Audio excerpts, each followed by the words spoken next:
Mesdames, Messieurs les représentants de ministres, Mesdames, Messieurs les directeurs généraux, chers panélistes, chers parrains, honorables invités, chers partenaires, chers collègues officiers membres de l'ASSOMAR. C'est pour moi un insigne honneur et un réel plaisir de prendre la parole pour vous souhaiter la bienvenue à la première conférence dédiée à la Journée mondiale de la mer organisée par l'Association sénégalaise des officiers de la marine marchande.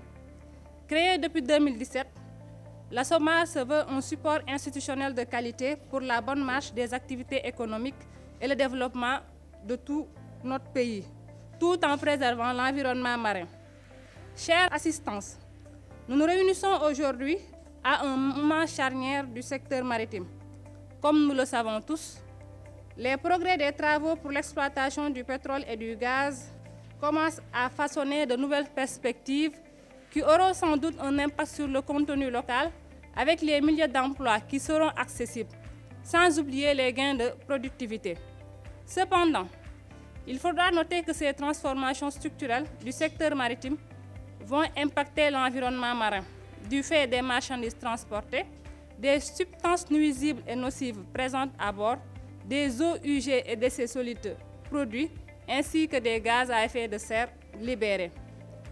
Pour bénéficier à tous, il serait utile de respecter des mesures barrières qui incluront forcément un secteur des transports maritimes sûr et respectueux de l'environnement pour une exploitation durable. Ainsi, pour la première édition de la célébration de cette journée, notre association a retenu le même thème que l'Organisation maritime internationale.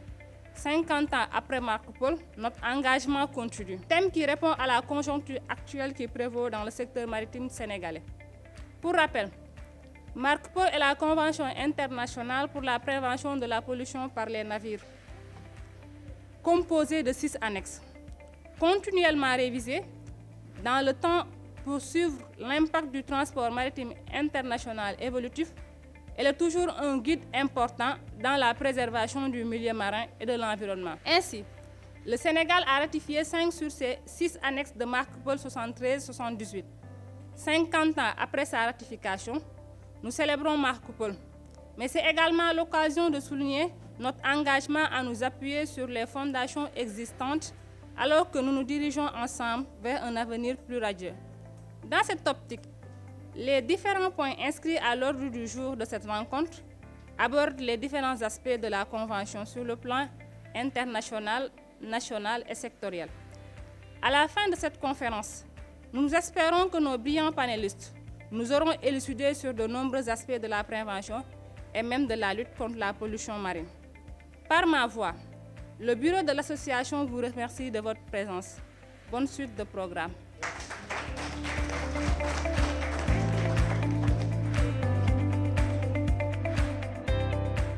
Les officiers de la marine marchande, mesdames, messieurs les hauts gradés de nos forces de défense et de sécurité, mesdames, messieurs, chers invités, en vos rangs et grades et qualités, chers invités. La journée mondiale de la mer, célébrée le 28 septembre de chaque année, sous l'égide de l'Organisation maritime internationale OMI, constitue une plateforme d'échange privilégiée entre les acteurs publics et privés du secteur maritime. Elle est animée suivant un thème pertinent, choisi par édition pour traiter des enjeux et des problématiques de gouvernance des activités maritimes. Pour l'édition 2023, 50 ans après Marco Polo, notre engagement continue. Et donc, cette année choisie pour mettre un faisceau de lumière sur la Convention maritime pollution Marco Polo relative à la prévention de la pollution du milieu marin du fait de l'exploitation des navires. Le thème ainsi retenu reflète la longue histoire de l'OMI dans la protection de l'environnement, mais également relève le rôle majeur que cette organisation entend jouer dans les actions mondiales visant à protéger davantage la planète et l'atteinte des objectifs de développement durable ODD des Nations Unies, notamment l'ODD 7 sur l'énergie propre et d'un coût abordable, l'ODD 9 sur l'industrie, l'innovation et l'infrastructure, l'ODD 13 sur les mesures relatives à la lutte contre les changements climatiques, l'ODD 14 sur les mesures relatives à l'utilisation durable des océans des mers et des ressources marines, l'ODD 17 sur l'importance des partenaires pour la réalisation de ces objectifs. La pollution marine, ces différents types de pollution, déjà pour introduire le sujet. La première, c'est la définition. Ce qu'il faut retenir, c'est la définition donnée par l'Organisation maritime internationale et l'Organisation des Nations Unies d'abord, la pollution marine. Donc, c'est l'introduction de substances ou d'énergie. Les deux mots sont importants. Substance ou énergie dans l'environnement marin. Qui peuvent nuire à l'espèce vivante, aux activités maritimes et à la qualité de l'eau ou dégrader les équipements. Alors, il faut faire une nuance. Il y a plusieurs types de pollution. Celle qui va nous intéresser particulièrement, ça va être la pollution maritime.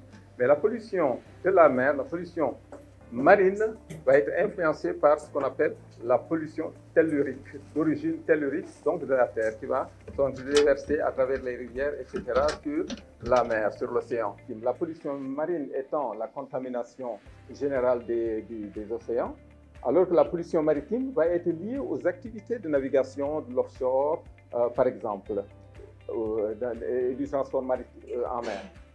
Vous avez la pollution sonore créée par les navires, les gros bateaux qui traversent la mer, qui vont envoyer des sons qui vont déstabiliser les baleines, par exemple. Je donne un exemple. Les baleines qui vont perdre leur écolocalisation, leur possibilité de se localiser. Il y a la pollution lumineuse qui va être créée par exemple, les plateformes qui vont bientôt, qu'on va retrouver dans les côtes sénégalaises, parce que la lumière qu'elles vont dégager va constituer une pollution qui va un peu déstabiliser les écosystèmes et la faune. La pollution de l'atmosphère, on va en parler aujourd'hui. Et puis, un terme utilisé par l'Organisation maritime internationale, c'est la pollution par les navires. Et celle qui nous intéresse, parce que c'est celle qui va toucher Marpol. Pour présenter la ASMAR, nous parlerons d'abord de l'historique de création, de la création et du statut de la ASMAR, de ses missions, de l'architecture sur laquelle il s'appuie pour effectuer une bonne coordination, du dispositif national de coordination de l'action de l'État en mer et du plan national d'intervention d'urgence en mer, et des moyens dont il dispose pour cette coordination. Pour l'historique, avant 2006, plusieurs acteurs interviennent en mer jusqu'à présent, mais sous aucune coordination. Il y avait la marine nationale, la marine marchande, la gendarmerie, la police, d'autres structures à vocation maritime, la SAR, etc.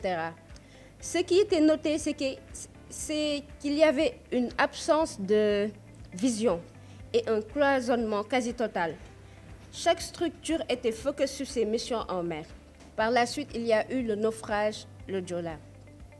Souvent, c'est à la suite de malheureuses catastrophes et d'événements qu'il y a une prise de conscience de l'État, du danger qui gravite autour même d'une entité ou d'un secteur. Par exemple, tout à l'heure, mon prédécesseur, le doyen Diop, l'avait évoqué. C'est à la suite de l'accident du Torrey Canyon que la convention Marpol a été adoptée.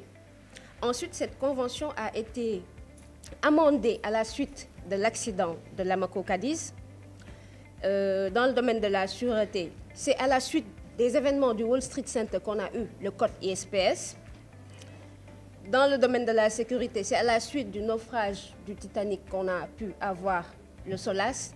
Ici au Sénégal, l'élément déclencheur de cette réflexion sur la coordination de l'action de l'État en mer est le Joola. Avec un bilan officiel de 1863 morts, le rapport de l'incident a noté une absence d'un plan SAR maritime, un plan de recherche et de sauvetage maritime, et un dysfonctionnement dans la coordination des opérations de secours. Eu égard à ces manquements, la ASMAR a été créée et le plan national d'intervention d'urgence en mer. Sur quoi s'appuie la ASMAR pour effectuer ses missions de coordination? Dans le cadre de ces missions, la ASMAR dispose du CNC, le Comité national de coordination, et d'un centre principal de coordination des secours MRCC et de 2 centres secondaires. Qu'est-ce que le CNC?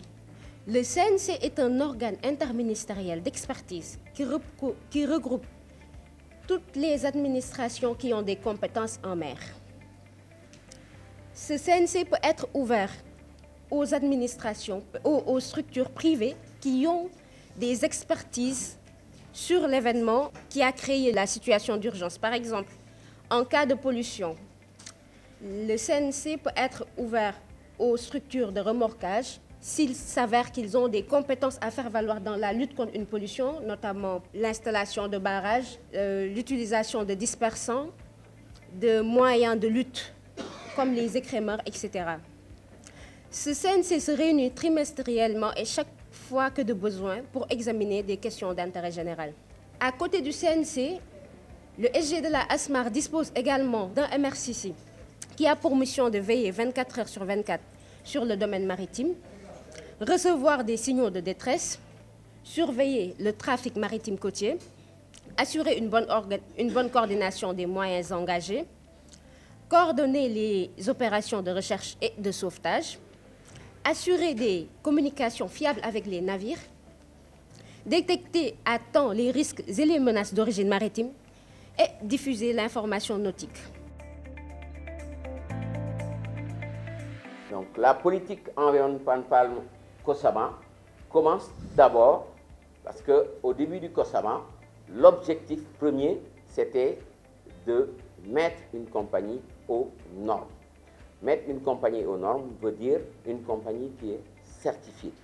Ce qui fait que dès le début, on s'est attelé sur la certification ISM avec l'obtention d'un DOC délivré par le Germany Shore Lloyd dès les premiers instants et la mise en conformité de tous les navires en développant en premier lieu un plan d'urgence compagnie qui décrit l'organisation de la compagnie en cas d'urgence, n'importe quelle urgence.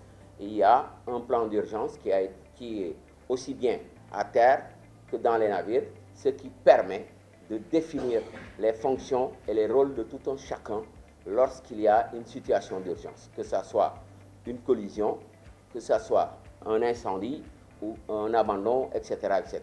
Il y a le plan d'urgence compagnie.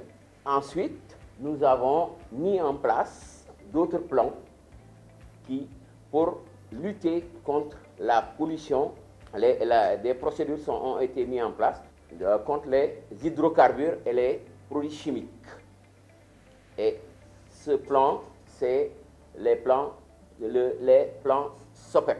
Donc, tous nos navires sont dotés de plans SOPEP. Ici, je montre uniquement le plan SOPEP du navire Hagen. Et ces plans, il faut dire qu'après l'élaboration des plans, nous les soumettons à l'ANAM pour approbation. Je pense que c'est important d'abord, avant qu'on rentre dans le sujet, qu'on sache pourquoi il y a les remorqueurs, pourquoi la présence des remorqueurs. Donc, vous savez, en manœuvre portière, dans des zones resserrées, avec des conditions de vent ou de courant défavorables, l'utilisation de remorqueurs par un navire devient indispensable. Donc, pour effectuer certaines manœuvres qu'il ne peut pas réaliser avec ses seuls moyens. En effet, un navire à un seul hélice, ne possédant ni gouvernail spécial, ni propulseur transversal, sauf que de prendre de l'air en avant, casser son air en décrivant une trajectoire courbe et souvent imprévisible, évoluer avec un rayon de giration suffisant. Par contre, ce navire ne peut que difficilement ou ne peut pas s'opposer à la dérive sans conserver une aire suffisante. Donc, maintenir sa route avec une aire réduite dans certaines circonstances défavorables, c'est aller droit, culer droit ou dans une direction précise, évoluer ou éviter sur place, se déhaler transversalement. Donc, tout ça, c'est des facteurs que je décris comme ça. Les remorqueurs donc devront fournir au navire, soit en traction, une composante longitudinale pour l'étaler droit ou le faire culer dans une direction précise. Donc là, c'est la manœuvre en traction. Bien sûr, il est parfois possible, dans des circonstances météorologiques favorables, grâce à l'usage intensif de la machine, à l'utilisation des ancres du bord, en l'envoi d'amarres à terre, de pallier les carences manœuvrières de navires et de pouvoir se passer des services de remorqueurs, ou d'en diminuer le nombre. Mais il en résulte généralement des pertes de temps qui peuvent tout à la fois générer des surcoûts d'exploitation, manutention par exemple, et avoir des répercussions dommageables pour les autres usagers. Ne serait-il qu'un ralentisseur l'écoulement du trafic portuaire? Quoi qu'il en soit, l'emploi de remorqueurs est un facteur de sécurité à tel point que les autorités portuaires décident parfois, dans certains cas, ou pour certains types de navires, d'en imposer l'usage. Donc les remorqueurs jouent un rôle très important.